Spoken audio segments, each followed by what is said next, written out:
Welcome everybody, Dadman Walks 55 here after a few week hiatus. We just with another sports weekly with Dadman and friends. Glad to have y'all with us tonight. We are going to have a myriad of topics and stuff that have come up. We're going to take a look around the sports world. Some of it will be off the cuff because around here we do stuff on the spur of the moment many times, and we kind of we wouldn't call it squirreling. We'll call dog on the I would call it puppy on the loose on the field, but you know what? They have had squirrels on the fields running around and crazy. But speaking of running around on the field and crazy, hey, it'd be really cool to see a whooper running around that field. And how about Woopah Troopah? Hey, Woopah. Hello. How are you tonight? I'm doing good. I agree. We should get some whoopers running around the field. Yes, exactly. How's your week been? Oh my gosh, it's been so busy. This is the most time I've spent at home the whole week pretty much. And I've been here for 3 hours. So wow. That's rough, dude. That is rough. But hey, it's always tough. It's always good to get back home. And let's say hey to the great SciFi Mombie from Missouri State land, which we have news on tonight. We'll talk about. SciFi, how are you? What's up, party people? I'm good. I'm alive. Been busy around here too. This side of the worms, as some people say. Yeah. So, yeah, exactly. So, how's your day been? Week? Busy as all get out. I wish we could get a second car. That would be fabulous. Oh, until you get the kids to drive and you got to pay for insurance. Oh yeah, that too. I know. Speaking of insurance, I don't know why. It just sounds good because this guy sounds so dignified and so adult and all. It's the great JT Kirk. Howdy, JT. Hail, good evening. Good evening. How is everybody? Well, I hope. I'm tired. I'm well, but tired. Just what a day of being spread out. About where I am, too. Fair enough. Oh, and my phone did all kinds of demon possession things today. It was insane. I couldn't get into Mrs. Chat. I mean, it was like my DMs to people over early in the morning were gone, and it's like nowhere to be seen. So, but hey, I'm better. I'll throw it to Woopah and SciFi to answer your question. I'll take silence as great. I'll take silence as great. I just noticed SciFi Mombie has that blue streak in her hair now. So. Yeah, it's green now. It's green? You made it green? Yes. Is it green or does the blue just fade? It's a botched removal. Okay. We'll say it nicely that way. All right. Well, hey, it could be worse. It could be worse than that. But hey, welcome everybody. Let's greet everybody in the chat here. We got that's right. We've got a chat out there. Yeah. Hello, chat. We got a time schedule tonight. Emily Gangadine and the Retrievers. Oi, you got took it from Stunning. All right, where's my hungry? Well, when we can, if I can get him to talk some Australian rules football, we'll bring him on. But hey, this is his night off. And actually, he was like, I told him to take tonight off. He's still resting up his voice for tomorrow night's squirrel stream. So you definitely want him at his finest on that one. So, but we got cheers. Woohoo, Dadman and Woopah. Hey, all right. And she says hi to you, SciFi. We got somebody named SciFi Mombie in the chat. Kronos, no Legos. I don't build things. Remember, I told you in the chat today. I destroy things. I do not build things. That's the missus. Although I will say I had to get on a ladder, seal a window shut, and replace a battery in in the house on another ladder. So yeah, I guess I did. Well, that's not building. That's like maintenance, I guess. I was handy dad man tonight. I'd say so. Yeah, exactly. JT and Woopah are saying hi, and that is where we've got it, folks. Let's see. So make sure share the tweet out. Share the tweet out. Share the whatever you want. Yeah, there you go. Share the stream out. There is a tweet out there. Hey Woopah, if you don't mind, if you're able to find, the one thing I did not find was a up-to-date standings, and I'm not sure where to go. But hey guys, as usual, let's take a look at first of the week that was the UFL. Now with week 7 here, well, let's go in and look at the dumpster fire of the game of the week. Because remember, we have not done this in a few weeks. Was the 1-6 Memphis Showboats and the I want to call Orlando Renegades, but the Arlington Renegades. Bringing up, doing with a different screen tonight, folks. So here we go. There we go. As we can see, the score, it was a one-sided. Renegades won 47-23 over the Memphis Showboats. Really an interesting game. One-sided. One team was winless, but they got the win. Arlington finally got this first win against Memphis here with this. As we can see, Memphis actually had the ball longer, had more drives than Arlington. But Arlington. Are you in, Dadman? Oh, thank you. Thank you. Oh, shoot, I hit it twice. So we'll go. What's up? Oh, no, that score. Wow. Yeah, I know. Amazing. The teams ended up both at 1-6 after this game. Arlington, obviously pours it on Memphis in this game. 309 yards passing. The Memphis is 216. Arlington actually also ran the ball for 106 yards in this game. 2 turnovers for Arlington, 4 turnovers for Memphis. Did anybody get to see this game today? Actually, Kronos, Memphis has barbecue and also has Uncle Lou's fried chicken. The best damn fried chicken you'll ever eat in your life. So in Memphis. But did anybody get to watch this game this week? I was so busy I could only watch highlights of these games. But I think the biggest thing is, I know before we took our break, it kept talking about, man, the Renegades don't look as bad as they seem. They don't look as bad as their record indicates, but they kept losing games. And then this game, it is against a fellow bottom feeder here, but they dominated pretty much from the opening snap. They were kicking butt. You can see every single quarter they outscored Memphis. Luis Perez had excellent game. 25-9 at the half. That's a major thing. So we'll look over here at their individual stats here with Luis Perez. Actually, they even had the backup quarterback play. That is something in pro football. Is your backup actually gets to play? Yep. Luis Perez, like you said, 27-32 for 296 yards. Wow, 3 touchdowns. And they also had a 100-yard rusher with Smith down there. I mean, that's a and he's been struggling all year. That run game, he was usually at around 3 yards per carry, so that was a huge game for him. 2 touchdowns and 7.2 yards a carry. Wow.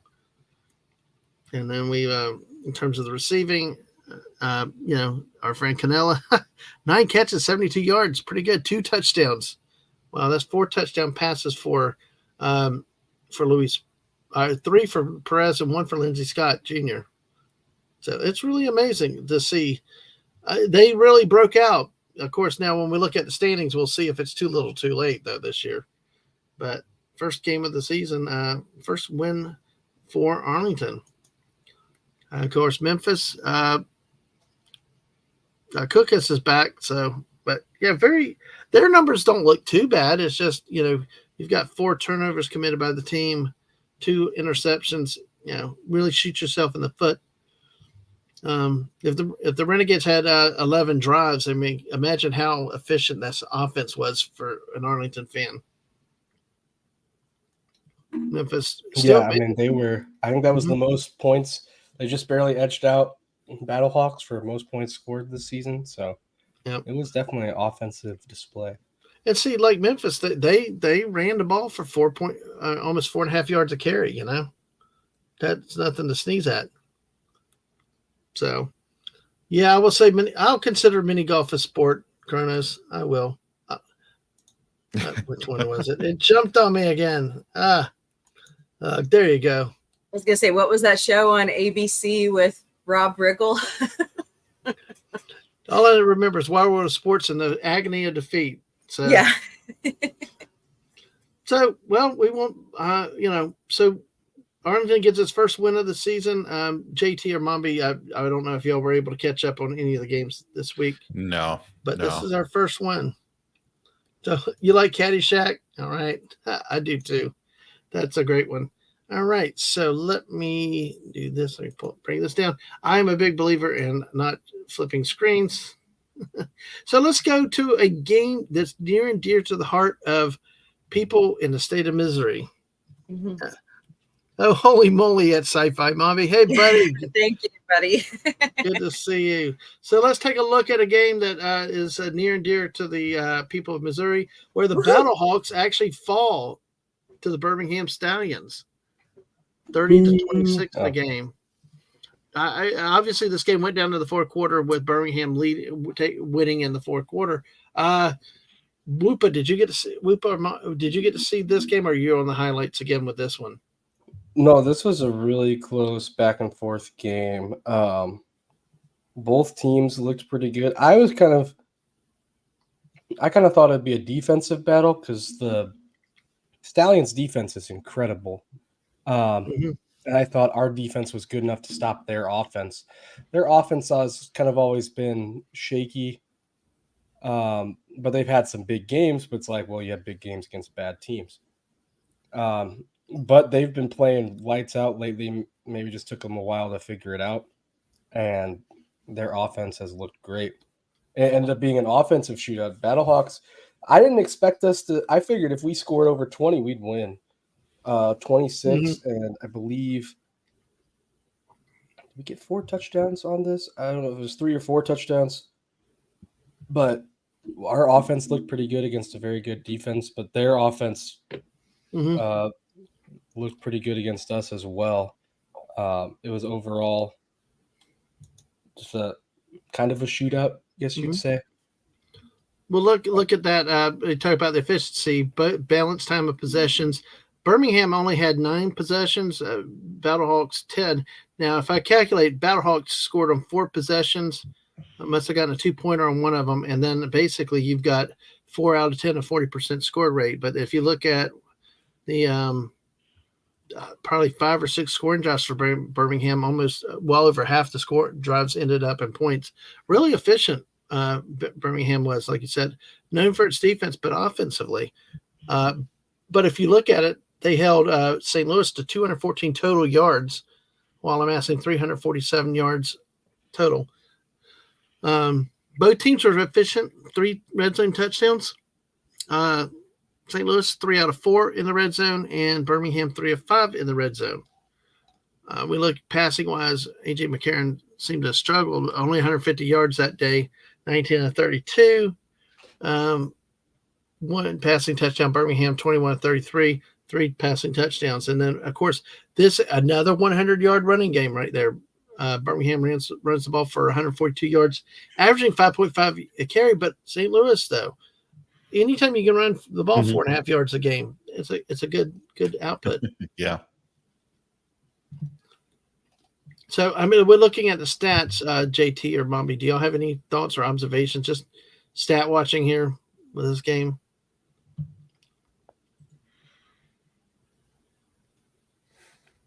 I don't off the top of my head. Yeah. No. As much as I want them to be perfect every week, we can't. So, if you see anything with the numbers that jump out at you, we'll explore it. Why isn't football in metric? Because we're America. We're America. We're still not America. And hello to Good Day Bruce. Welcome, Good Day Bruce. I've not seen you here before, but hey, welcome. Glad to have you with us. We're talking a little bit of UFL football this right at the moment before we move into some of the other things that we do, which reminds me to run the promotion on the channel here. We are now actually at 631 subscribers. We hit 631 again today, but make sure we appreciate the hit on the YouTube side. Hit the like buttons. We'd like to have you subscribe because we do a lot more than just football. We do Fortnite, squirrel streams where we go crazy, random chats, and all kinds of different stuff. It's a cornucopia of different things that you'll see here tonight. We're on sports. So that, and also we're on Twitch. If you have a Twitch account, definitely follow us over there. We appreciate your support. And we look at the Battlehawks, look into AJ McCarron, 19 of 32, only 59%. And we're back to Woopah, my little thing of 10 yards of completion here. Um, and then of course, running wise, nobody really dominated for the Battlehawks, but again, 4.4 yards a carry. Of course, how much is distorted by AJ McCarron's 12 yards per carry average? Yeah, most of that came on one scramble. I think it was a 3rd and 24, and he got 23 yards on one run there. So he, known mobile quarterback AJ McCarron.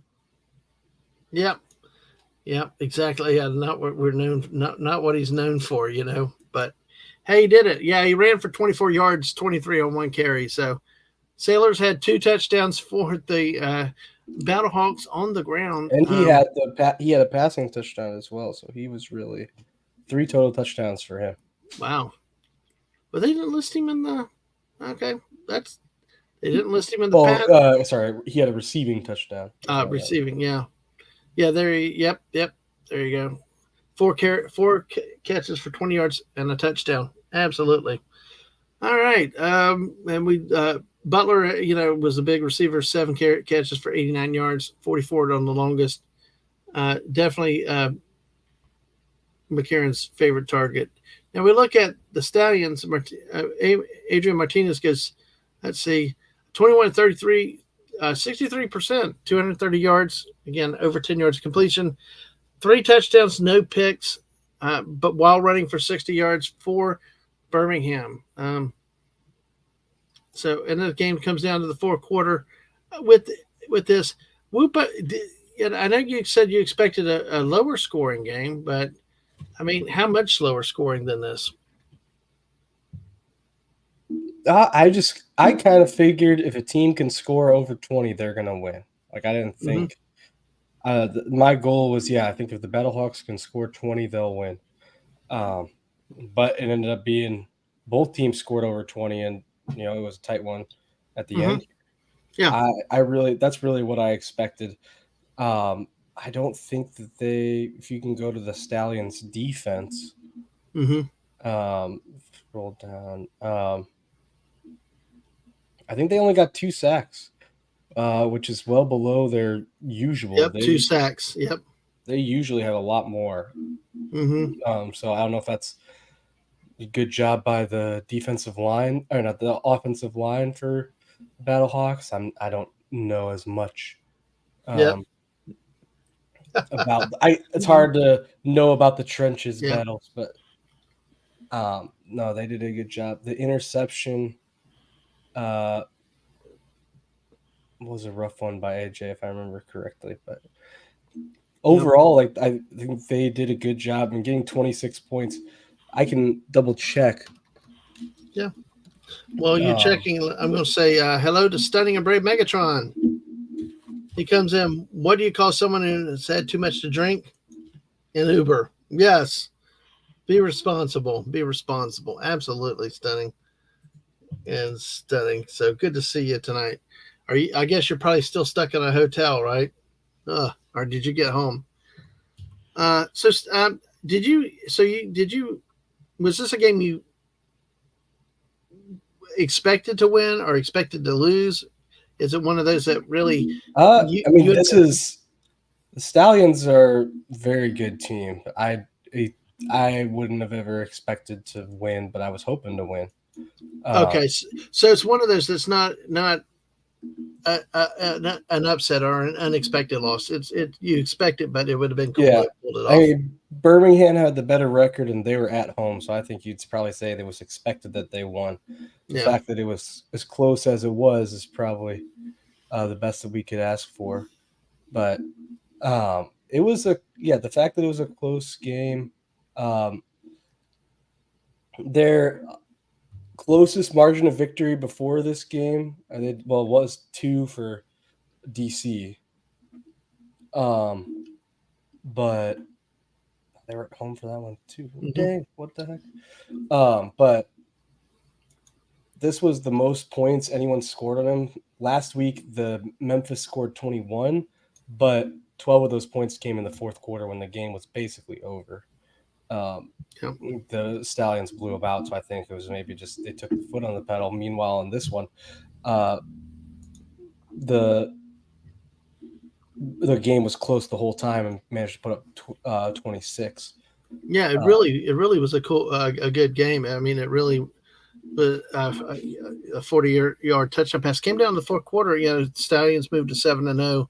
Battlehawks are still 5-2, and we'll see where the standings go because I don't know. It's looking like the season's almost over, really, in terms of playoff positioning. But we'll see in just a second when we look. Yeah, I mean, which is kind of bad, for a league like this. It's kind of sad to have the drama of it. The last year, the XFL, it was really, you did have some drama coming down to the end of the season. So, all right, well, let's take a look at the last game. Well, we'll save the probably the weakest game for the last game, but let's come to the game that makes JT happy. The Michigan Panthers come up with a win 22-9 on the road at Washington, which it kind of caught me off guard. But when you look at the records, the Panthers moved to 5-2. The Defenders, after last year having dominated in the XFL, are now at 3-4 this year. So Michigan, obviously, all the action was in the first half, 19-6 at half. Battle of field goals in the second half. With this. What say you, JT? You looking forward to the playoffs? Yeah, because at this point, it might come down to who beat whom for second place officially, but this really locks it in to keep them in the run for, well, I don't even know what gets a home field advantage in these games, but it's good to see a road win, and it's good to see them play with over 12,000 people in attendance, even though it was on the road. Right. You want to see good numbers, and for this league, over 12K is good numbers. And that's about what it was last year for DC. Yeah, exactly. Yeah, and that's that. I think they're like, I think DC plays in a soccer stadium, correct? Yes, they got a 20,000 capacity MLS stadium, so I think it's pretty fills it up pretty good. Yeah, I think it's nice to see kind of those smaller stadiums for these guys. I think it just looks better on TV and sounds better, right? Because 12,000 in a 50,000 stadium sounds a lot different and looks a lot different than 12,000 in a 20,000 stadium. Yep. Yeah, it definitely. Like you said, optics. It's like last year with Orlando, you just look and saw all the empty seats. It was like depressing. But look at the domination statistically. Michigan had the ball about 10 minutes more than DC. Ran 14 more plays, outgained about 100 yards. Average yards per play was pretty even, but DC only had the ball inside the red zone one time, did not convert. And Michigan, though, was only 2 of 5 inside the red zone. But tack on enough field goals. Passing, Michigan throws for 145. Hey, listen, Dallas Cowboys, you learn to appreciate having field goals because some games we've won with field goals. Yeah, that's great. Although you lost plenty that way too. Yeah, but hey, we remember the ones when the kicker kicked 6 field goals to win the dang game. Worst comes to worst, you just have the refs rescue it for you. Sure. Look, they need all the help they can get because they still lose in the playoffs. Oh, yeah. Green Bay. Exactly. And actually, this is one of the rare times that I've seen in either between the XFL or in the UFL. Michigan ran the ball more than they ran for total more yards than they passed. We don't see that often in pro sports where a team runs the ball more than they throw through the air. Looking at that. So we'll look at the individual stats in just a second. Well, a lot of the interesting stuff with that, too, is if you don't know, Michigan was down to their third quarterback. Wow. Their starter to start the year was hurt, and he's on the injured list. I think he's pretty much out for the year. And their backup got hurt last week, so they're on to, I guess, their third and fourth guy. Bryce Perkins got signed, I believe, this week or last week. Can I ask who Bryce Perkins is? He was I know he was on the LA Rams the disgusting LA Rams for a bit. He never really played. He was a backup. I don't know if he He played at Arizona State, Arizona Western, and Virginia. Virginia, yeah. I think I remember him vaguely. I know he You was say that drafted about in the a lot of fourth round, I believe. people in this league. Yeah. Yeah. I know he was an undrafted free agent. I don't know why I thought he got drafted. But yeah, he was an undrafted free agent with the Rams back in 2020. Wow. That's Yep. very interesting. Sorry, Yeah, who you- are the Rams again? I don't remember that team. I don't know who you're talking about. Yeah, there's some Sci-fi, there you go. minor league team. That's the spirit. Yeah. They claim to be an NFL team, but yeah, Bryce and and whoever Lewerke is, that He was out of Michigan State. I'll tell you that. really? Yep. Brian Lewerke. Oh, really? Yeah, I can't remember if he was all the guy that's already out of there for doing stupid stuff or if he had any play with Antonio. Yeah. But he is a recent grad, for better or worse. Michigan State University. He must have been a bench rider, was he? Oh, no. He started. It's just the really? team wasn't very good. Yeah. Hmm. So that's why you never heard him do it much. But he was actually good. Wow. So Yeah. In 2016, after redshirting his first year at Michigan State, he appeared in 4 games, made 2 starts as a redshirt freshman. In 2016, until he broke a tibia after being tackled in a game against Michigan. Yep. So, wow.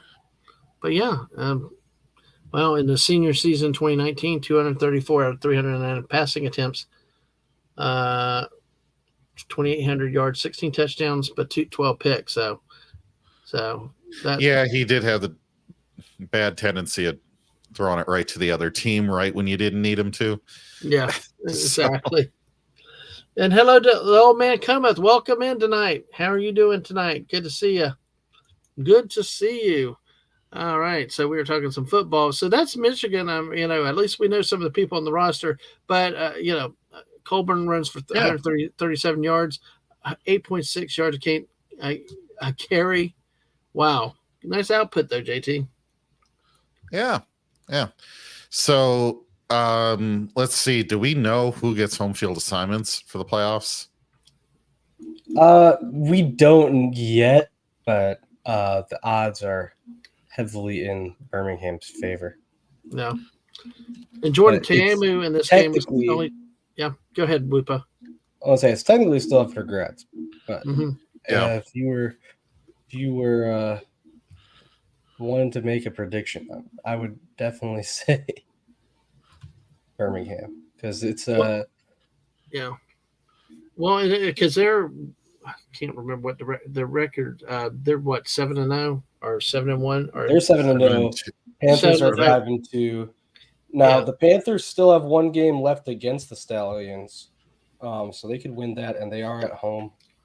Yep. But who knows how that's really going to go. Well, in this game though, there's Jordan Ta'amu, 10 of 14, 127. I don't understand why they play the backup quarterback so much. Did he really struggle that much, or did he get hurt? Well, I believe Ta'amu got hurt, if I remember correctly. Like Not only did Ta'amu get hurt, but their backup got hurt.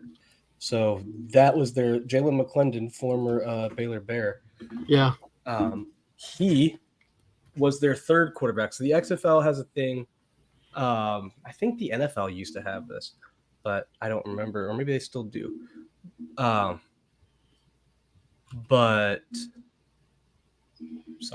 sorry, I'm trying to multitask. I understand. But you have, because the UFL rosters are a lot smaller than the NFL ones. So you can have 2 quarterbacks, max 2 quarterbacks on your roster, or on your active roster.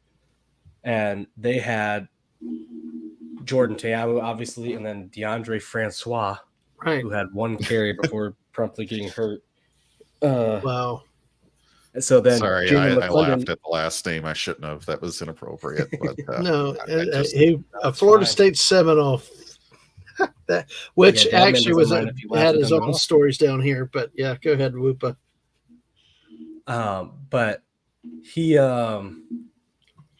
so you have the third quarterback. He can only play if your other two guys get hurt, but he is Right. he is available. So McClendon came in. He did okay. I mean, in the end of the day, not terrible, but not like Tiama was doing. Well, Tiama was doing pretty good. McClendon replaced him decently. But in the end, I don't know. I wish I would watch this game. Like I've been so busy, I'm really behind. But it's very odd that like you look at those stats, and I guess they didn't have a lot. They still don't have a lot of running, but it was I think a combined 19 for 28 in the passing game for over 200 yards and a touchdown. Yep. You look at those stats, it's like, well, that's not bad. You wouldn't expect that team would only score 9 touchdowns. And I don't know if they had any fumbles. Again, 13 carries for 58 yards, which is 4.5 yards a carry. That's not bad. And they really not bad either. Yeah. Not bad at all. I don't know if they had turnovers. They had 2 fumbles lost. They had 2 I guess that'll do it.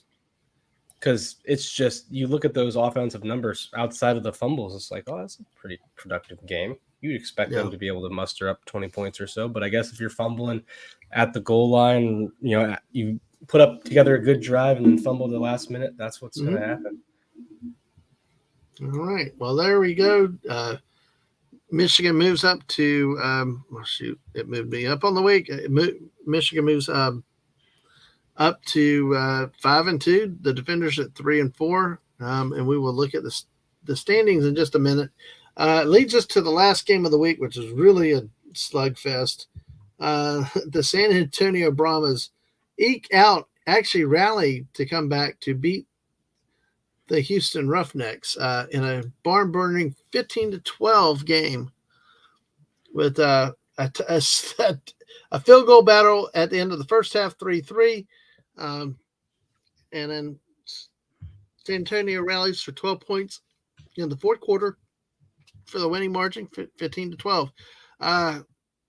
This probably would have been a game that would put you to sleep looking at this score. I mean, fourth quarter could have been interesting, I guess, Woopah, but I mean, we expected no offense out of the Roughnecks, but it seems like the Brahmas struggled a bit in this game offensively. Yeah, this is not a very good game.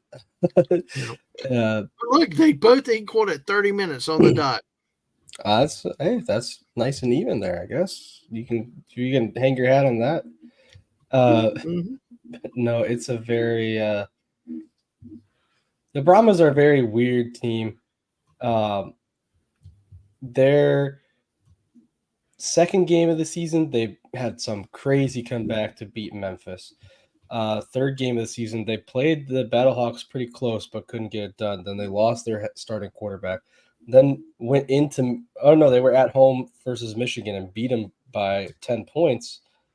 But then fast forward 2 weeks later, they lose to the Defenders, who they already beat earlier that year. And now they barely eke out this win at the Roughnecks, and it's kind of like, I don't know. And even against the Renegades, who at the time were winless, it took them a fourth quarter comeback to get to them. So it's just you look at so much of this stuff and you wonder what the heck is going on. They're not winning a lot of these games very convincingly, but they do have, like, week 1 they slapped the Defenders, but then they lost to them the next week, and you look at they handled the Michigan Panthers really well, but then they struggle against the Roughnecks, who are much worse. It's confusing. I tell you what, in the way this season would probably go, watch them win the whole title. Yeah, the most most bland average team could win it. I mean, like last year, with everybody we thought DC was going to win it fairly easily, and then watched the championship game and did not work out that way. So 241 yards total offense for San Antonio, 185, both averaging about 4 yards a play. Here's something to show why it's so inept. In 4 trips in the red zone, San Antonio only scored 1 touchdown. Twice, Houston did not convert a single time. Barely 100 yards passing for Houston. Wow. 13 to 20. And then, of course, San Antonio is under 50%. So weak 2.7 yards running per attempt for San Antonio and 3.6 for Houston. So really a very bland, boring game. Look at that. Wow. 4 turnovers for San Antonio. Wow. Talking about a miserable game. And this is, despite 15-12, this is only 1 touchdown here. And 1 touchdown, 6 field goals. So not great. Wow. It's it's like in 11 drives for San Antonio. A third of them ended up in turnovers. So they only had 7 drives where they actually scored, which was 3 field goals and a touchdown. So wow. So wow. It's just very, very interesting to see how bad this was. Sloppy is what it is, honestly. And sometimes no you other play way down of really the explaining it, though. But sometimes you wonder if it's playing down to the competition. The Roughnecks have struggled all year.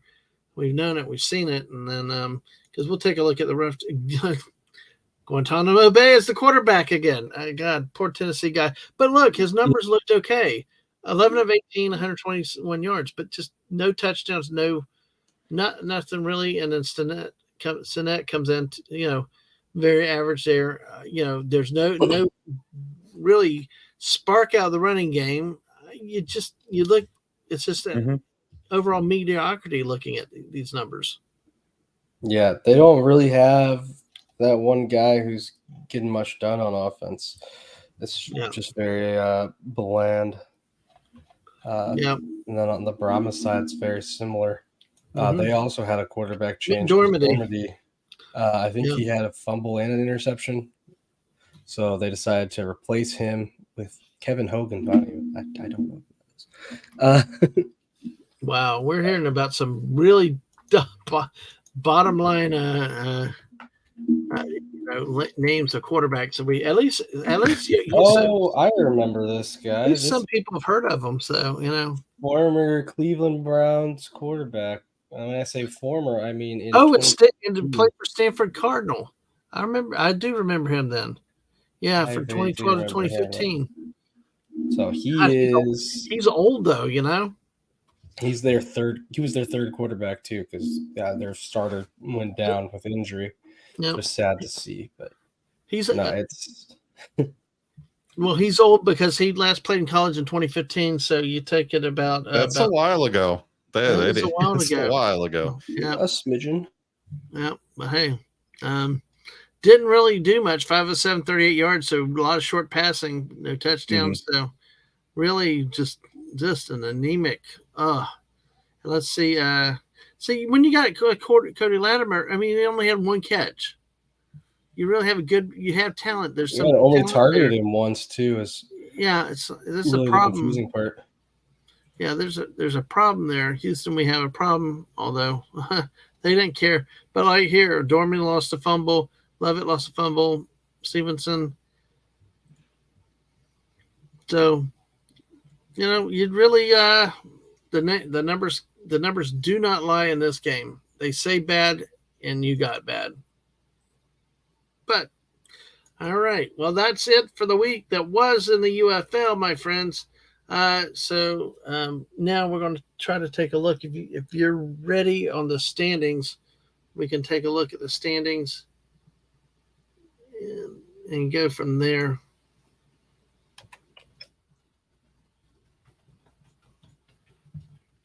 Oh, I'm ready. All right, we'll get them up on the screen. I got to get down. Yeah, I'm ready.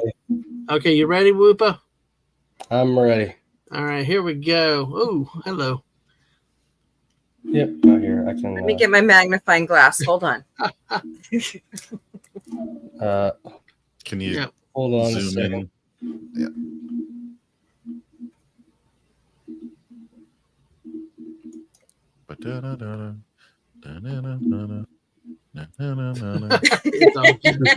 It's all good. We got to have home music. It's all good. It's all good. So, this is interesting. I was trying to find another article too on the attendance because attendance is a very big issue that we're seeing now for this team, for this league. And Detroit keeps going down, and like nobody even knows that they're playing. Yeah, It's like, okay, that's why you're only going to get 7,000 for a game. Yep. Okay. Are you ready now, Woopah? Yes. All right, here we go.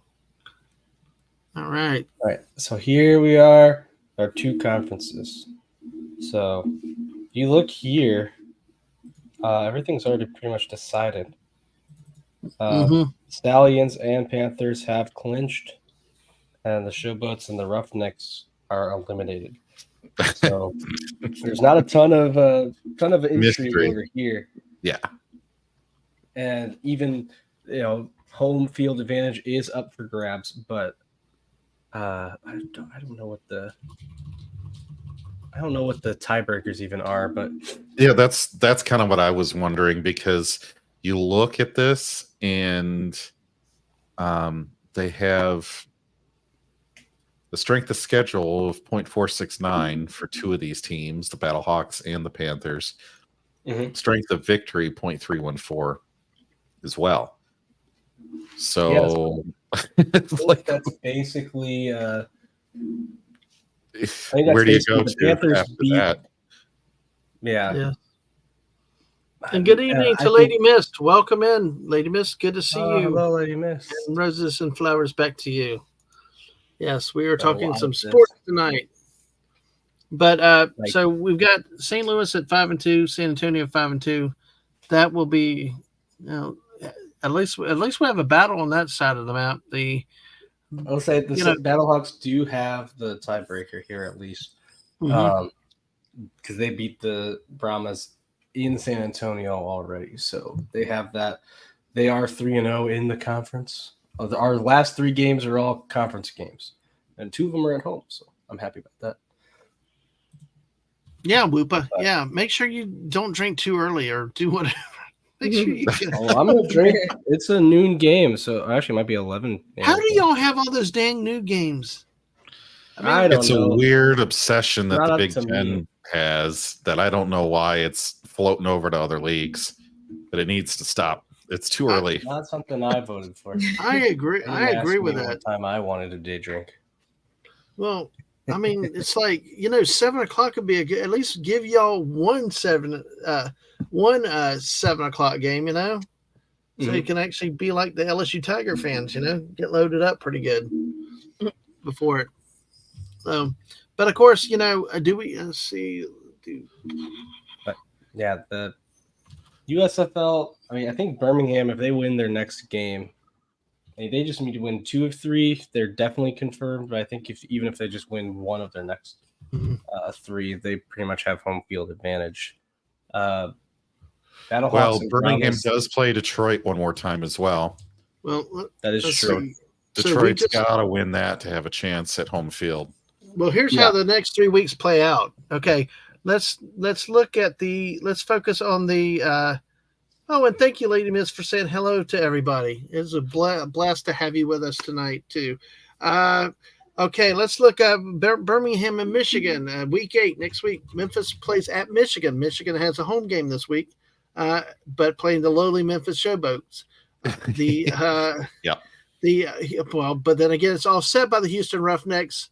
Or Limp Necks are playing at the Birmingham Stallions. So in week 8. So that's pretty much a wash. Yeah. And then the week after that, Michigan plays Houston. And then Michigan, so the season ends in Birmingham. So if Birmingham can lose a game, in week 9, all up to them. In that week 9, Birmingham goes on the road to play San Antonio.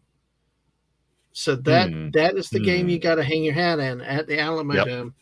Will San Antonio get its act together and be able to score enough points to beat Birmingham? So that's your hard week. And then, of course, week 10 comes down to the Panthers and the Stallions. So I kind of think that it's anyone's game on that. Totally. But what you need, though, is San Antonio to upset Birmingham there. So Yeah. At least you're in the playoff. You'll make the playoffs anyway, but it's always good to, if you can try to get that, Home field. Get that home field. Yes. Yeah. Now, as far as it goes for St. Louis and San Antonio, we're going to consider DC out of it, being 2 games back with 3 games left. They have a good chance because if you look at first of all, DC, it would be hard. Well, here's the thing: is they played this week at the St. Louis Battlehawks. Oh yeah, no, that's a tough one. The thing about DC though is they do have, at least on the Brahmas, they have the tiebreaker. They don't have it on us yet, but they have the tiebreaker on the Brahmas. So they're effectively just 2 games back then. Yeah, and the Brahmas, they have an easy one at Arlington. Yeah. They're hosting Arlington. They're hosting Arlington.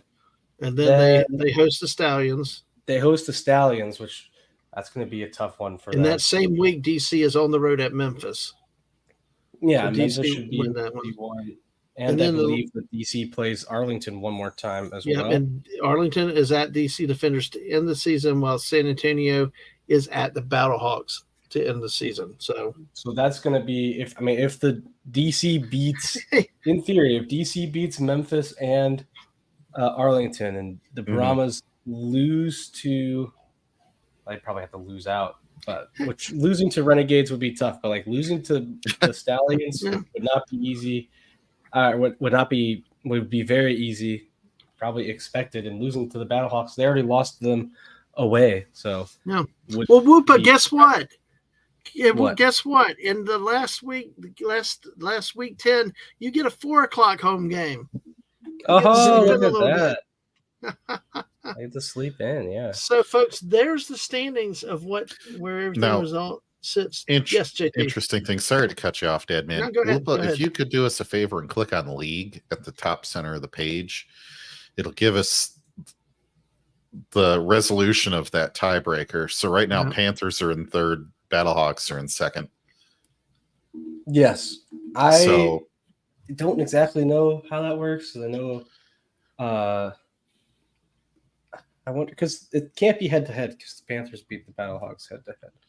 Oh yeah. But yeah, strength of schedule, strength of victory, both equal.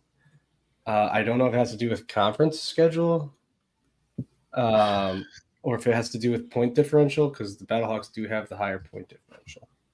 I don't really know. That is the hard thing when you do 4 at-large teams like that, right? Like, there's nothing down here. Usually they have like, hey, this is the tiebreaker. They don't have any of that. So right. But at least we can see how that's sorting through those 3 teams with 5 wins. Yeah. So.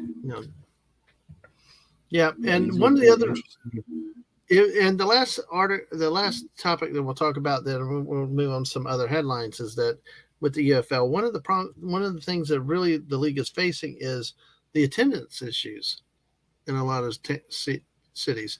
The poster child for great support is St. Louis, because the people of St. Louis love their football, don't they? That's true. Yeah. Heck yeah.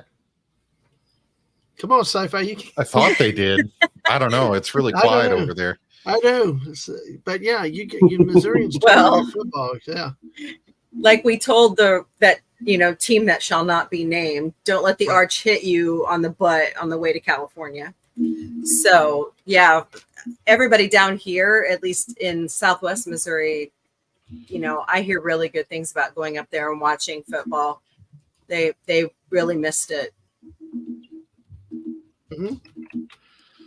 Yeah. So, and that's so they've been blessed to have this, but I mean, in areas like Houston, Dallas, they really are, the league's struggling to even break 10,000 fans in some of these markets. So the JT you were talking about, like up in Detroit, it's like nobody even knows the games are going on, I guess. Yeah. I mean, I guess if you watch the news in the evening, and look, not many people do that anymore under the age of 55, 60. You don't know that there's anything going on at all. So, what are you going to do with that? Not much, unfortunately. So I don't know. I don't know what the answer is, but I think they need to pick other markets that don't already have these NFL teams. Personally, if it were me, And we've heard, there has been some talk, hasn't there been, about new teams from new markets replacing some of the existing teams, haven't there? Any relocation is really just speculative, but there has been talk about expansion, which is interesting. A lot of new trademarks have been brought out for the UFL. They could use that to relocate. They could use that for expansion either way, but there's a couple of new teams that they've kept up, or old teams that they've tried to retain the copyright to, in case they want to bring back another team. Mm-hmm. And some this week, Birmingham set a attendance record at 14,000 fans. But of course they had St. Louis coming in. But most of the teams are averaging 7,000 or 8,000 per home game. So you've what the long term. Reshare the screen. I have the numbers here. Okay, good. I'm glad you found it because I was trying to find here. Ooh. This is what we have here. The average attendance here per team. St. Louis is at 35,014 after 3 games. DC is at 14,409 after 4 games. San Antonio 12,068 after 3 games. Birmingham 11,299 after 3 games. Arlington is 10,949 after 4 games. Michigan is 7,825 after 4 games. Yeah. Memphis is 7,347 after 3 games. And Houston is 7,189 after 4 games. I mean, there's no way those teams can survive. I mean, we've got arena football teams, minor league arena football teams that outdraw those figures. Yep. Oh yeah. And Detroit's got a good team, and it's still not enough. I think the problem is the NFL draft was in town, and they drew like over 750,000 people into the city. Oh yeah. So that's where all the focus has been, right? Getting ready for the draft to show up, and then that week, not on this team. And it's not a healthy balance here. I mean, St. Louis is what, 35,000, and who's next? DC. DC at what, 13,000? 14,000. Wow. I mean, that's a very not healthy. It would maybe not be so bad if there's bottom teams that were at least 10,000 or something up comparable, but we don't have USFL attendance from last year. They didn't publicly post that. We do have public attendance from XFL last year. So I'll have to switch back and forth. This is a very fancy graph. But so St. Louis was at 35,000 last year, so they're pretty much still holding steady. DC was at 14,000 last year. They're holding steady. But the big three that you're seeing is San Antonio was at about 15,000, just short of 15,000 average. This year they're at 12,000, so that's a pretty sizable average decrease. They have time to make it up, but we'll see. It's 20% decrease, yeah. Yeah. Then Arlington is at almost 11,000, but last year they were at 12,000. So that's about 1,000 decrease there. A real big one is Houston was at almost 12,000, 11,700 or 11,750. And this year they're at bottom at 7,100. So big decrease in Houston. I don't know why. Sometimes I wonder if this is because Arlington has gone down, but you're looking at a lot of if you're looking at places that have an NFL market, look at DC, the commies are crap. So, if you want to watch good football, you have to go to the UFL. I would say the same with Arlington. I don't know if Dadman would agree with me there. They did go down, but they're the lowest decrease here, still in the quadruple digits at least, or quintuple digits. But then you look at Houston's a big decrease. They were second worst team last year, and then they made the second round in the playoffs last year. So I wonder if you look at, hey, we've got a good football team now. We don't have to watch the UFL. It's similar to Michigan. They would, now that the Lions are actually good, maybe they're like, oh, we don't need to watch the UFL. I don't know if that's part of it. I think that might be purely speculating, but there might be some elements to that. Yeah. They're just not advertised well.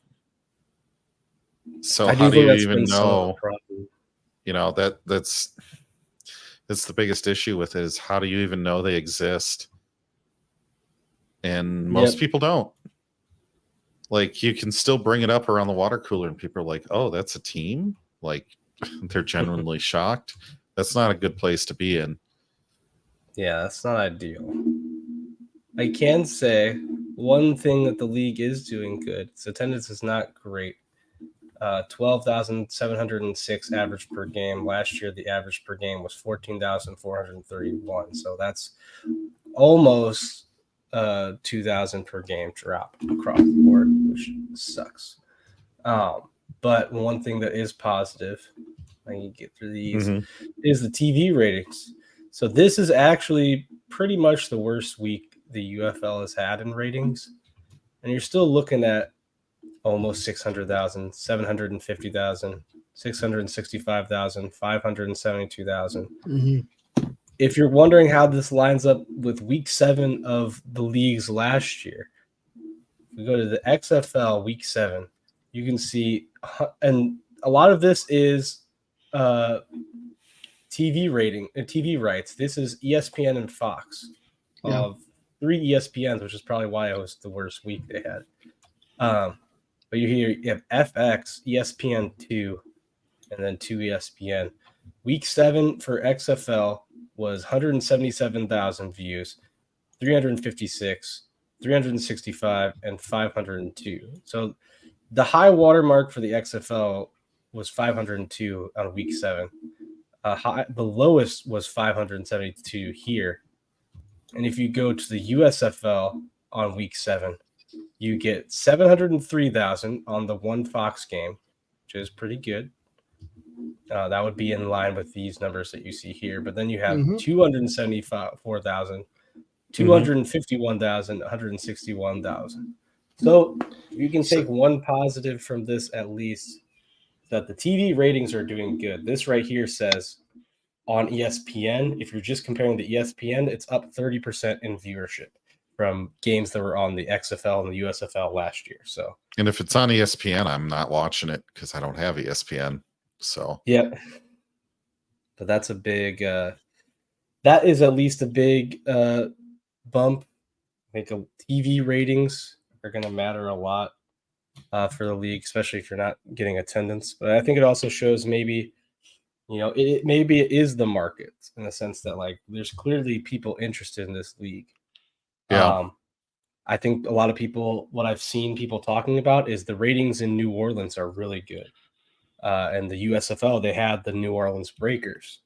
So a lot of the rumor has been bringing those guys back, since it definitely seems like there's interest there in the league. So that is a positive. Attendance is down, which kind of sucks. But TV viewership is up by a pretty good chunk, which is good. So they've already been making plans for 2025 at least. So they've got official plans for 2025. We're going to have at least one more year of spring football. Well, we think, because, the USFL thought they were going to have another year, and then the lawsuit went against them, and boom, goodbye. Oh, yeah. That was a whole different thing.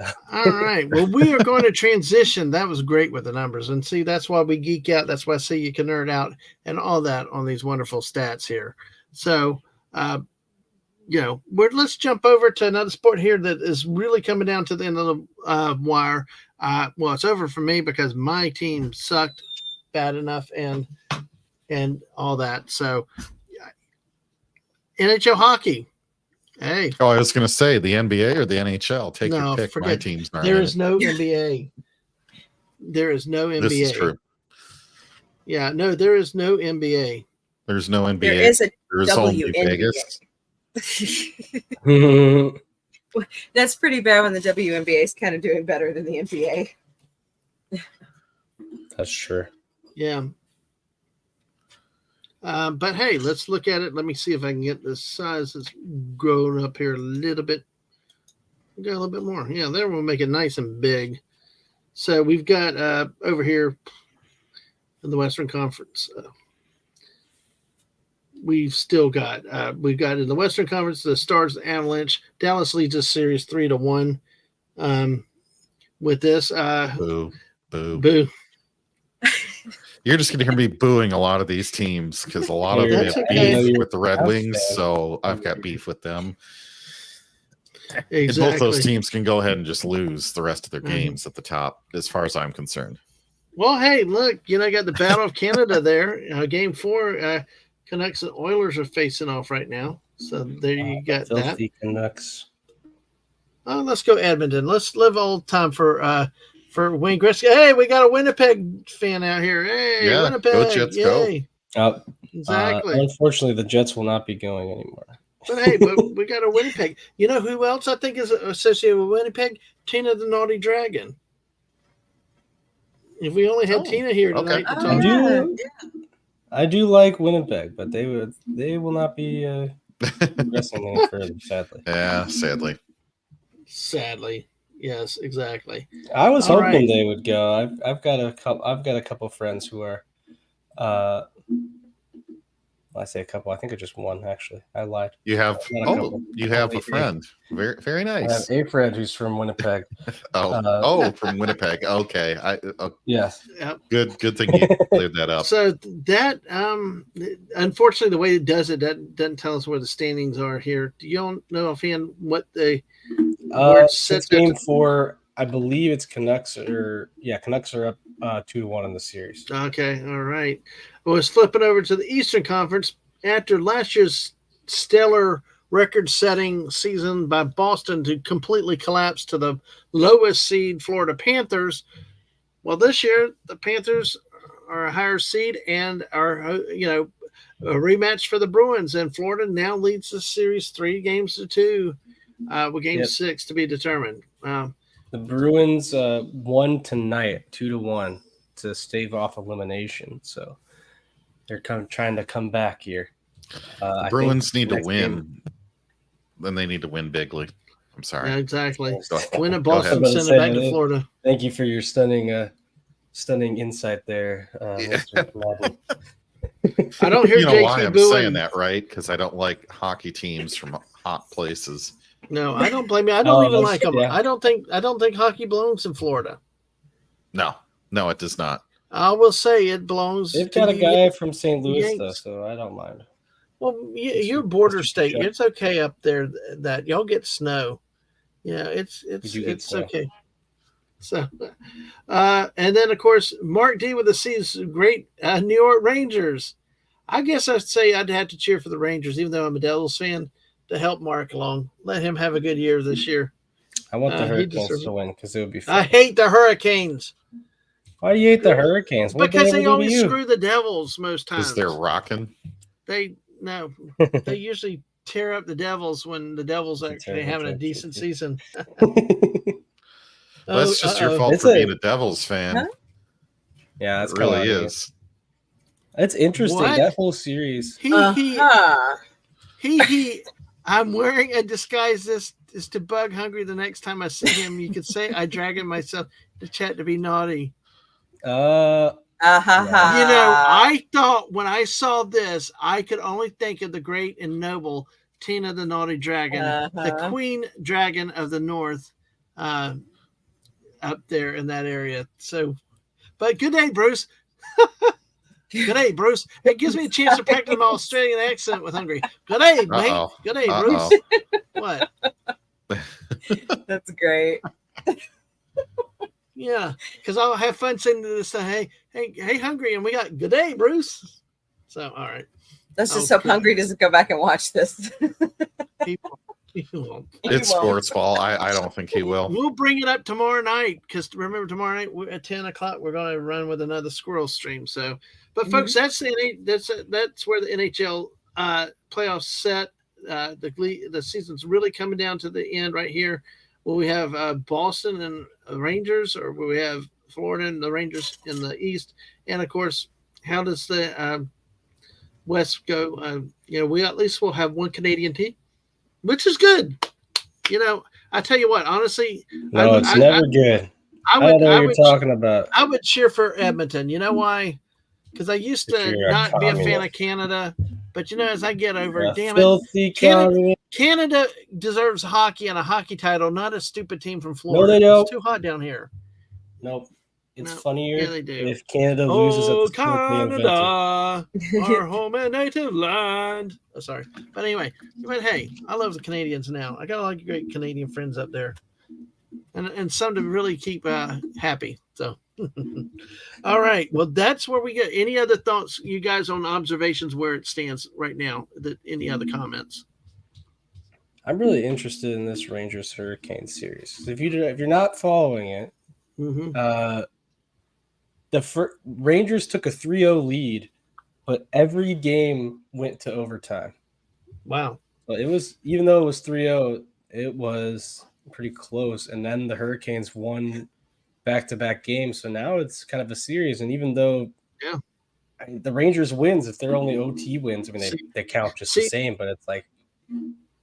That's why I hate the Hurricanes, because they are the type of team that can actually come back and win the whole series 4 in a row. And hello to Corey Cochran. Good to see you. Good to see Corey. You. And I'm laughing and the hand of the avatar is a can of Foster's. That's great.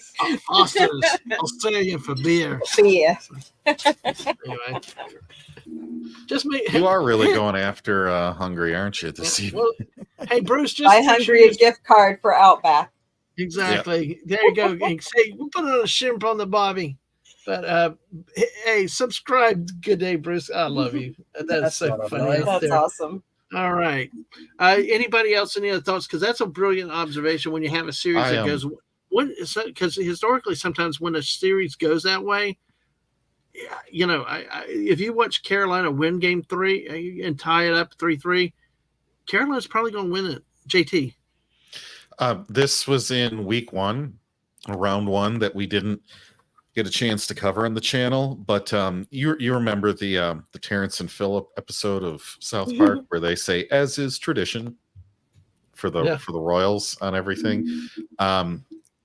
I just want to point out that the Maple Leafs lost in the first round and fired their coach, as is tradition. As is tradition. Yeah. I heard you and Woopah talking about that the other day. It. It's beautiful. The annual. Last year I was sad. Toronto won a playoff round. It didn't feel right, even if they lost the next round. Right. It didn't feel right. But now they're back to their losing ways. And once again to Boston. So you love to see it. It's great. Fantastic. Yeah. I just feel like I couldn't get pass up a chance to exactly. Anyway. Corey said I say Panthers just for the lulz. But hey, at least you got to say it, JT. At least you got to say it. Oh, yeah. So, all right. Well, let us. Number one rule of being a non-Toronto hockey fan is that you have to make fun of the Leafs. Everyone does it. Just what you got to do, I got that. Hey, we got actually 8 likes tonight. Hey, thank you. We got 6 people still watching with us. Thank you for spending the time being here with us. So that is what we've talked about the NHL with hockey with this situation. Let's do a quick update on the standings in Major League Baseball, and hopefully we can get more baseball as the season goes along as we move past football. We don't need to talk about baseball. Let's see. We can just skip it. I'm still waiting for it to be on my TV set. Well, listen, I know exactly. It's getting a hold. I mean, I couldn't even make sense out of how to friggin' buy a Cubs package. It's like, it's funny. I just want to watch one team. I think it was Atlanta where people were showing in like the suite boxes where you have TVs. You'll turn on the TV and it says like, "Sorry, this game is blacked out in your area. I'm like, I'm in the stadium. Yeah. Like, what do you mean? Yeah. What do you mean in my area? Like, yeah, exactly. But see, that's how ridiculous the rules are and stuff. So, looking around the league, we have a tie in the East, AL East, the Orioles and the Yankees. Of course, the Boston Red Sox are only 5.5 games back. The Tampa Bay, really not a bad division right there. I mean, nobody's really way out of it yet, but looking like the AL East is usually always pretty good, much to everyone's chagrin, because who the heck likes the Yankees or the Red Sox? I like the Orioles. They're bird brothers, but and the AL Central is pretty tight with the Cleveland. I'm sorry, I will always say Indians.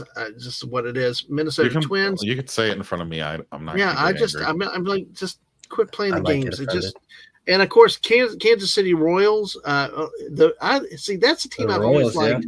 The small market team. You just really want to cheer for them, and only a game and a half back. But hey, JT's Detroit Tigers, only 5 games back. Yeah, I'm never cheering for the Royals. Sorry, not sorry. Well, why? What is there for the hatred for the Royals besides Woopah being? They're in my division. They're in the Central. But they're pathetic. Usually, most years they're pathetic, But I got you. They're pathetic enough for us to lose to them more often than not. Well, I know it's. I got a confession. Yeah. I don't root for them either. Yeah. Sorry. And blue is my favorite color, but I've just never been a Royals fan.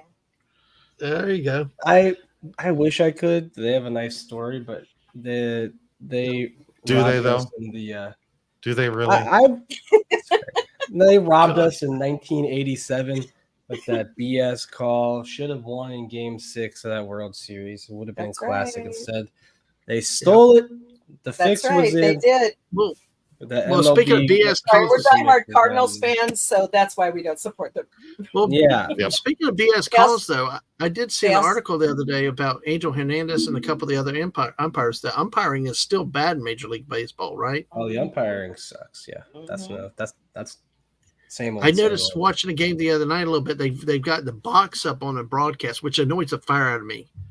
But it's like that strike zone box. Do y'all like? Have you seen that on TV, or do y'all like that? Yeah, I don't like it. I don't know, Dadman. I'm still waiting for it to get on TV in my area. Well, JT, I'm at gonna least keep you're saying that until they get some sanity going again. No, I agree. The way to get a hold of any of it's ridiculous. I couldn't even find how to get the Cubs very easily because that's all I want. But the Tigers are at least 500 at least, so that's a good thing to see.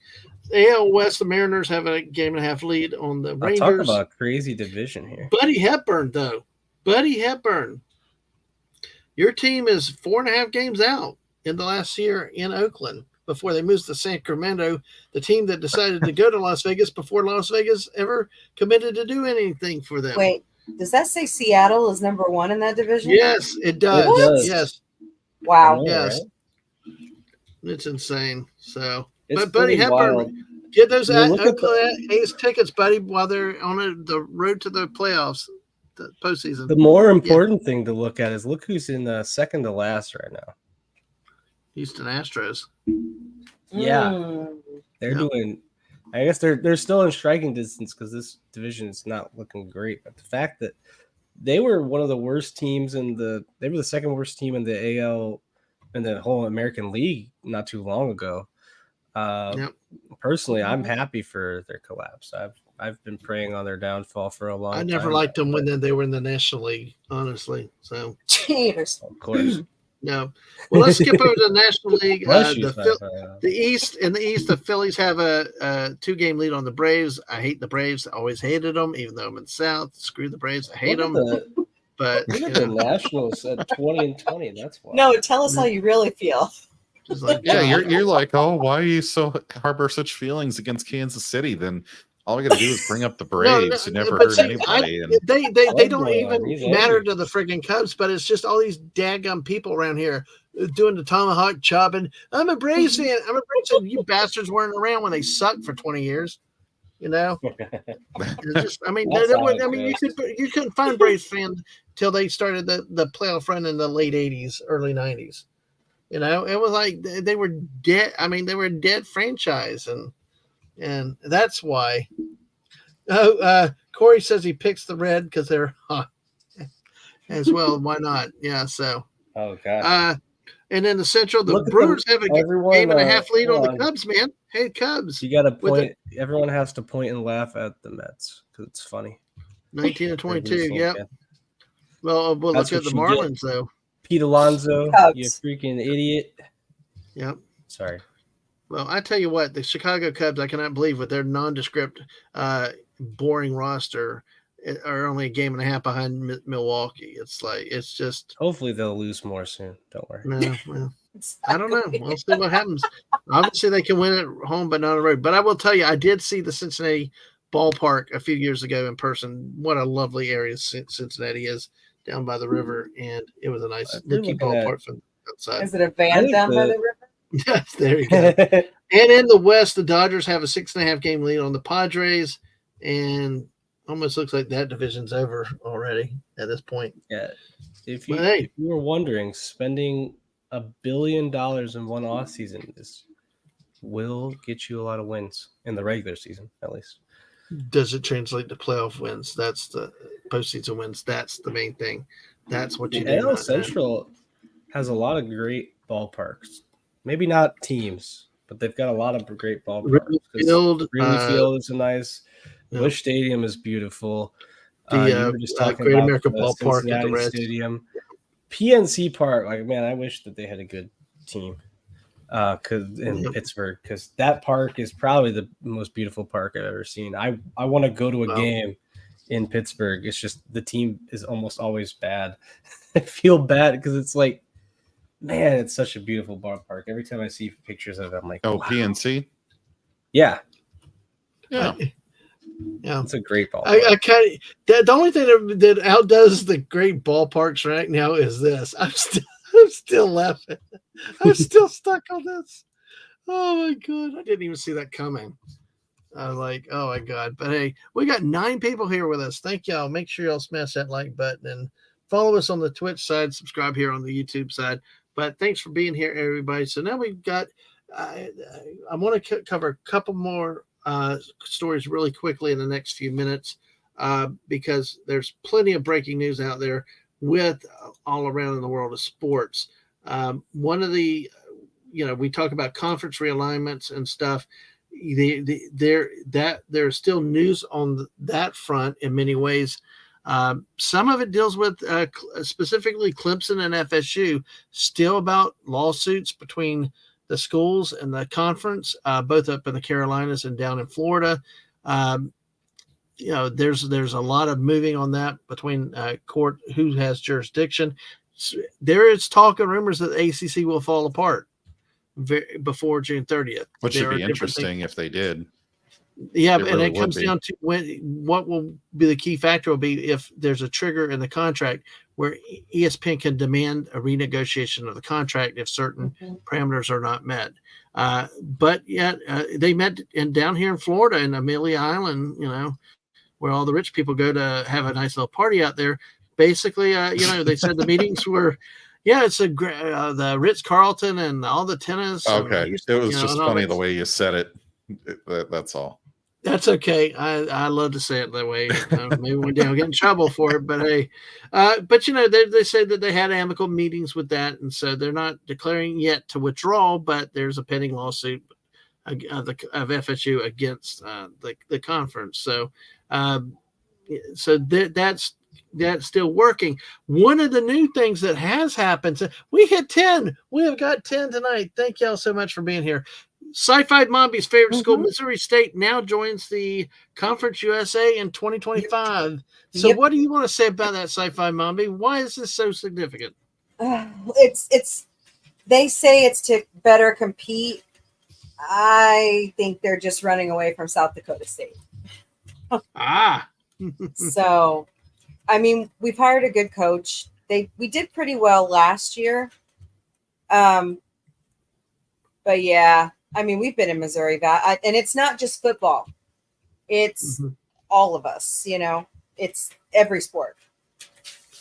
Missouri State will go ahead. The Lady Bears do very well. The Lady Bears basketball in the Missouri Valley. So this is going to be an interesting turn of events to see where that goes. And we're still, we hired Conzo Martin. So interesting for the men's basketball program as well. Well, Missouri State will move up to the highest tier of Division I college football in 2025. Missouri State will become the 12th full member of CUSA and the third school to move up from the championship subdivision to the bowl subdivision and join the league over the next 2 seasons. Conference USA is also adding Kennesaw State this season, and Delaware, the Blue Hens, are set to join in 2025, especially Delaware, Joe Flacco. I didn't know they had football teams in Delaware. They do. Delaware State, both of them. Hey. Really? So, okay. Yeah, exactly. And hello, JPRPH. I thought hey, welcome. Good to see you tonight. I thought we try to make sports fun for everybody. Thanks for lurking here with us. I'm sorry. Go ahead, SciFi. Well, I thought it was interesting that the commissioner for the USA Conference was here, and she actually said on television, well, we have a lot of people, a lot of schools that just use us as a springboard to go on to other conferences. I'm like, don't you think that's a problem? Well, see, don't you want people to stay and build the conference? Well, one of the things that Kennesaw State has actually come up through the Atlantic Sun Conference, where teams like in North Florida have like Stetson, UNF, and Jacksonville University have been playing, and that's one of those conferences. They don't keep teams; they're transitory. They come up and through, and to move on to bigger and better conferences. And yeah, you're right, because it's not. I don't think it's good. I don't think it's good for a league to be. It just doesn't. Yeah, it doesn't seem like it's good competition, or good sportsmanship. I don't know. No, that's just my view from the outside. No, it does. You don't want to be one of those leagues that just use it for flyby, night. Like as I mentioned, the Transamerica, some of the others. Missouri State is a longtime member of the Missouri Valley Conference. It's been competing in FCS 1AA since 1981. The Bears have reached the NCAA playoffs 4 times, including 20 and 21, under then coach Bobby Petrino. Watch out for motorcycle riding and stuff. Which then again, too, he ended up with Jumbo Fisher at Texas A&M, and that didn't last long because Jumbo got fired last year. So the commissioner, Judy McLeod, said the institution boasts a great tradition in athletics and academics that will strengthen and further position our membership for long-term success in the national landscape.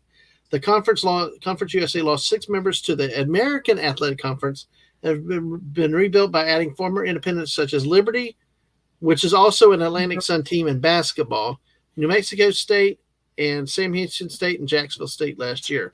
The rest of the conference includes Louisiana Tech, Western Kentucky, Middle Tennessee State, UTEP Miners, Florida International, University of Texas El Paso, by the way. Why? Because I picked all the loser schools and the New Jersey Devils out of a newspaper back in the early 80s, and I love the hyphen. So, okay. There you go. So that's a good topic. Let's hit one more topic real quick before we close. JT, you got something you want to talk about? There's a contract extension in the NFL. Oh yeah. So the Detroit Football Lions just issued a contract extension for Jared Goff. $50 million a year for 4 years. I believe it's 3 with an option. Wow. But but he joins, I think, 6 other quarterbacks that make 50 or more. And Mahomes is one of them. And I forget most of the others. Joey B is one of them. Yeah. I think Lamar Jackson is now. I don't know the other one. But he's the most recent one to sign, if I recall. And $50 million a year is not what it used to be when most of these other QBs sign their deals because of inflation. So if you take Mahomes keeps jockeying his contract so that they can sign better talent. So he's not really making $50 million anymore. Well, and so if you signed your contract for $50 million in 2021, in 2024 dollars, that's like $58 million. So I mean that is a big difference. So like in the next 1 or 2 years, when all the QBs that are franchised or whatever, they're going to get their extension, they'll be above 50 easily. So people are like, wow, that's a ton There of was money. also- I'm like, it is, but it isn't. Like, it's not going to be pretty darn quickly here. So The NFL had a huge increase in cap space too. So yeah, paying a Yeah. quarterback $50 million doesn't restrict you quite as much anymore. right. And the Lions have already got 2 or 3 other positions with the highest paid player Mm-hmm. on their roster. So they're spending money, and they've still got money left to spend. So I'm not necessarily like super happy about it. I mean, they did sign Hooker. I'm not really sure what they're going to do with him now. Yeah. We're usually not supposed to talk about getting. No, I that actually when I first started my SEC football show, Mrs. had to clear it because YouTube cut off they cut it out of chat. Somebody said I handed Hooker in the chat and it wouldn't go through. It got hit by the filters and stuff. Well, that's but- also the last name of a general of the Union Army. Exactly. Right before the Battle of Yep. Gettysburg. So At the Battle of Chancellorsville, which I spent an hour and a half talking to Ms. Martin Muses about. yeah, fighting Joe Absolutely. Hooker. So Who didn't fight and- at Chancellorsville. He actually lost his guts. So sorry. yeah. I'm going to geek out and go on that thing. But hey, Yeah, we could really squirrel into the Yeah. Civil War for the next hour and a half. But exactly. that's But we not do have to end up. But I do want to talk about one more thing. And by the way, Lady Mist, we do have a dragon, Tina the Naughty Dragon. I mean, you two get together. Dragons are well loved on this channel. So, all right. Mhm. But I'm going to go there, and we do not talk politics on this channel unless it somehow affects the sports world in a way. And in I some thought ways, you were going to say unless it was North versus South. But, well, South is always we were right. talking about the Question Civil this, War. but Yeah, hey, never mind. This Oh, one, no. did y'all see JPRPH brings this up today? I took a glance. I have not, but I took a glimpse at some of the headlines, and this is we talk about NFL quarterbacks. Will he return next year? How good Who's is he that? going to be coming? Aaron Rodgers. I know, I'm being funny. Aaron. Okay. Aaron. Yeah, I don't much care for him. Yeah. But I did not realize. I guess he's rumored. I guess there's some vice presidential run rumors, and I don't want to go into those No. avenues. my I don't want to go into No. avenues. No. But the headlines think that I'm that- seeing is there are rumors, and some are describing it as kind of a bizarre interview. So, did any of y'all see this interview in person? Because I've not, and that's why I What, don't. for Kennedy? No, I don't know. I don't know. I've not looked at it that far. That would be the only one I would think of. I mean, Yeah, that was Look, it. I don't If think you're going to that- draft an NFL football player for your VP, you need to draft Barry Sanders because that's a swing state, and Barry is like about as close to legendary as you're going to get around here between him and Okay, so yes, RFK asked him to run. He turned it down. Yeah, but that's not the good. only thing. I'm seeing. I Other was things in the wondering about headlines. that with. I was wondering about that with. How would that work in fantasy? Because the season, you'd get elected in like November. But the yeah, but you season goes on don't swear till the in end of the year. till January. So once See, you I like- become like, if he won in theory, Colonel Sanders is became a better. vice- I mean, you're president. hilarious. Well, see, When he calls an audible, is like- it the codes to nuclear football? Like what are Exactly. we Well, well, talking I'm here? saying, like, would you just Megatron have like the 2020 Secret Service? Hey, Would they have no, to take this out is if what there's we like got. a free rusher coming at them? Do the Secret Woopah, Service jump in? you And got to block get them? you got to start promoting yourself for president because remember Woopah 2024. Now you got Megatron 2024. Maybe you can kind of conform I the have power, to. the power The of dream party. team. I Exactly. still have to get all my stuff off my laptop. I had something recorded and ready to go, and then I haven't had my laptop. All the memory stuck on there. Well, folks, with that, we are going to end this tonight. Sci-Fi Mombie, go ahead and tell everybody about yourself. If JT, can you throw Sci-Fi's link in real quick? Yep, just 1 second. We're kind of doing a hodgepodge right now. Hodgepodges Yes. are great. Yeah. Well, we try to, we're big fans of sci-fi, but we, try to spread it around. So I'm starting a series where I'm going to bring on guests that are authors and musicians and content creators. And we're just going to, blab about creativity and all that fun stuff. And then Saturday nights, we watch ALF right now. 6 Eastern, 5 Central. And after we run through, because we're almost done with it, we're going to watch the animated series. And then Gorilla Man has the grungy alternative, which I run the board for. And Dadman's going to be on soon. We had Fet for Hire and John Rydell on last Saturday watching Queensryche. And we love Fet because he comes on and just, we have a good time. So, absolutely. Yeah, and that one kind of floats because of Gorilla Man's schedule.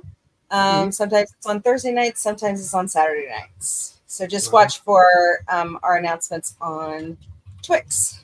Awesome. Woopah Troopah, how about you? Before y'all leave, stay around for some of these announcements. I got a breaking announcement for something tonight, so stay with us just a little bit longer. Woopah, what about you, and what's up with you? I'm busy. That's why I am. But JT, can you get his link? Will be streaming tomorrow at 7 Central, I believe, playing Sleeping Dogs. Finally getting back to that game. Well, there you go. I don't think that might be the last one for a week or so, just because I'm going to be everywhere. I'm going to be very busy. Well, just don't eat at Waffle House and keep your energy up, okay? So there's Woopah's channel. Woopah's channel there, right there. Go support Woopah. And JT, what's up with you? I know you do a lot of guesting. Real quick, a bonus post here. I just want to let everybody know about the morning show with Mrs. Dadman. Yes, you beat me to it. But yes, go ahead, JT. I would wish that I could get over to that podcast more often. I just work in the morning and kids and all the rest. But for those of you that might be able to get in, even for just a listen while you're working on something, it's just to show us some great positivity, loads of fun. Mrs. is kind, and just I can't say enough good things. And it is funny. And if you can't make it live, watch the replay. I mean, that engaging with the audience. Make sure you like and subscribe to her too. And she does building streams like today. She did a building stream, does some different things, and she's actually starting to do some gaming, and she's looking into that. Well, thanks for the shout out for that, JT. Sure. Appreciate that so much. I do want to. There's one more shout out I'm going to do real quick before we leave. But good day, Bruce. The rain has come down like cats and dogs. Yeah, we had that kind of stuff the last 2 days here in Florida. But yeah, cats and dogs and hailing taxi cabs. Wow, that's some big hail. We never have big hail like that here. It's actually where we are. If it hails, it's really bad. And JPRPH said I was a Green Bay fan, not a Tucker fan. Great interview nonetheless. IMO. Okay, always worth checking out. Thanks for letting us know about that.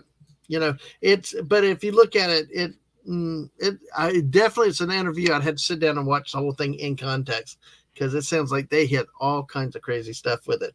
But hey, before we close, I would like to tell you all to join me and Mrs. Dadman Walking over in 30 minutes. Actually, it's 25 minutes here on Rambling Canucks channel where we're going to play Uno.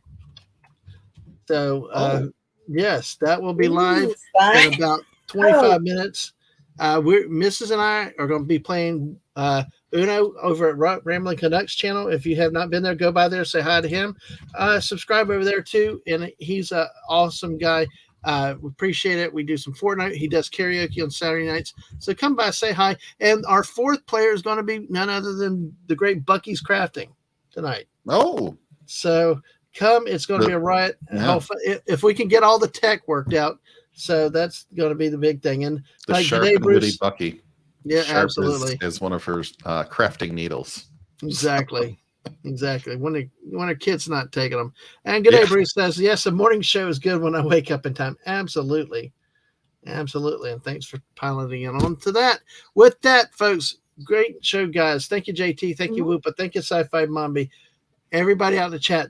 We end the show with 11 still watching, 9 over on the YouTube side. Thank you so much for being here. Make sure you follow us on Twitch. Make sure you hit the like and you subscribe on the YouTube side. And thank you. And we can grow and we have fun together. On that note, everybody have a great, wonderful evening. And see you next Tuesday night for more sports talk and more news stories. Bye, all. Bye. Bye-bye.